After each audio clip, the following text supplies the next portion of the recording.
Hello दोस्तों, अगर आपको हमारी यह वीडियो अच्छी लगे तो प्लीज़ लाइक करिएगा, हमारे चैनल को सब्सक्राइब करिएगा और हो सके तो ज़्यादा से ज़्यादा शेयर करिएगा। शेयर करना ना भूलिएगा। दोस्तों, लगातार बने रहिए आप हमारे वीडियो में। सास बहू का रिश्ता जितना अनोखा होता है उतना जटिल भी। ऐसा इसलिए क्योंकि इस रिश्ते को मेंटेन करना दोनों के लिए ही सबसे ज़्यादा चैलेंजिंग होता है। हालांकि कुछ महिलाएं जहां बहुत जल्दी से अपनी सासू मां के साथ हेल्दी रिलेशनशिप बना लेती हैं, तो वहीं ज़्यादातर महिलाएं अपनी सास की शिकायत करती ही नजर आती हैं। हजारों में कोई एक या दो बहू ऐसी होंगी जो अपनी सास की खूब तारीफ करे। हालांकि सास बहू दोनों ही अपने रिश्ते को बनाए रखने की पूरी कोशिश करती हैं, लेकिन कभी कभार काफ़ी कोशिशों के बाद भी न तो सास बहू को बेटी का दर्जा दे पाती है और न ही बहू सास को अपनी माँ का। कुल मिलाकर बहुओं की नज़रों में सास की छवि एक डरावनी महिला की बन जाती है। ऐसा हम यूं ही नहीं कह रहे हैं, बल्कि कुछ महिलाओं ने खुद अपनी सास के बारे में कुछ बातें बताई हैं। मैंने अपने पति से लव मैरिज की थी। मैं बहुत मिलनसार हूँ। मेरे हर उम्र की महिलाओं के साथ अच्छे संबंध हैं।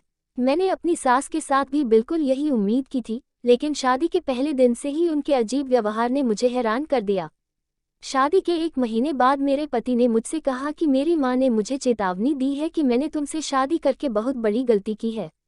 मेरे दबाव डालने पर उसने मुझे बताया कि उसकी माँ हमेशा हमारी शादी के खिलाफ थी।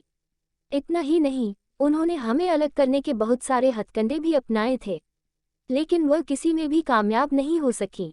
यही नहीं, शादी के एल्बम में भी उनका चेहरा मातम भरा दिख रहा था। लेकिन इसके बाद भी मैंने उनके साथ अच्छी बॉन्डिंग बनाने की पूरी कोशिश की, लेकिन वह बहुत ज़्यादा जहरीली महिला निकली। उन्होंने मुझे नहीं अपनाया। यही एक वजह भी है कि मैं उनसे बहुत ज़्यादा नफरत करती हूँ। मेरी सास उम्मीद करती थी कि हर काम मैं ही करूँ। वह मुझे मेरे पति के लिए खाना नहीं बनाने देती थी। उनके रहते हुए मैं अपने पति के साथ वीकेंड पर कहीं बाहर नहीं जा सकती थी। उन्होंने मुझे कभी मेरी पसंद के कपड़े पहनने नहीं दिए। हर मौके पर मुझे उनकी इच्छा के अनुसार ही कपड़े पहनने पड़ते थे। अगर मैं ऐसा नहीं करती थी तो वह मुझसे बहुत ज़्यादा झगड़ा करती थी। अगर मेरी माँ कोई नाश्ता भेजती थी तो वह उसे छूती तक नहीं थी, बल्कि उल्टा समय मिलने पर फेंक देती थी। कभी पति पूछते तो कह देती कि स्वास्थ्य के लिए वह अच्छा नहीं है। हालांकि ऐसी बहुत सी बातें हैं, लेकिन मेरे पति ने कभी उनकी बातों का विरोध नहीं किया और न ही कभी मेरा सपोर्ट किया। यही एक वजह भी है कि हमारा तलाक हो गया। ये सोचकर मेरा दिल इतना दुखता है कि मैंने क्यों 2 साल तक इस बकवास को झेला। मेरी सास बहुत जोर से बोलती हैं। वह न केवल चिल्लाती है बल्कि हर बात में दखल भी देती हैं।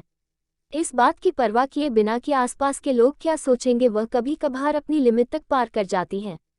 वह मेरी अनुपस्थिति में मेरी अलमारी खोलती हैं। एक बार तो मैंने उन्हें मेरा पर्स खोलते हुए भी देखा। इतना ही नहीं, ये जानने के लिए कि मैं किससे बात करती हूँ, वह मेरा फ़ोन तक चेक करती हैं। ऑफिस से 5 मिनट लेट हो जाने पर उनकी तहकीकात शुरू हो जाती है। मेरे पति कभी इन चीज़ों पर ध्यान नहीं देते हैं, लेकिन मेरी सास की दखलंदाजी मेरे जीवन में मुसीबतें पैदा कर रही है। मुझे उनसे परेशानी होने लगी है। मैं उनसे बहुत नाराज हूँ। मैं और मेरी सास एक दूसरे से काफ़ी नफरत करते हैं। उन्हें वह सब कुछ पता होना चाहिए जो हमारे बीच चल रहा है। उनके बेटे ने कब क्या खाया, तब क्या किया, हमारी लड़ाई हुई या नहीं, वह चाहती है कि उन्हें सब कुछ पता हो। हफ्ते के हर दिन मैं उनके मुंह से यही सुनती थी। वह मेरे पति से पूछती थी कि इस महीने कितनी बिजली खर्च की। उनकी इन हरकतों के कारण हमने दूसरे देश में शिफ्ट होने का फैसला किया। मेरे पति इस बात के लिए राजी हो गए, लेकिन वह अब भी हमारी प्राइवेट लाइफ में दखलंदाजी करती हैं। तो दोस्तों, कैसा लगा हमारा आज का ये विचार और अनुभव? दोस्तों, अगर आपको हमारी यह वीडियो अच्छी लगी तो प्लीज़ लाइक करिएगा, हमारे चैनल को सब्सक्राइब करिएगा और हो सके तो ज़्यादा से ज़्यादा शेयर करिएगा। शेयर करना ना भूलिएगा।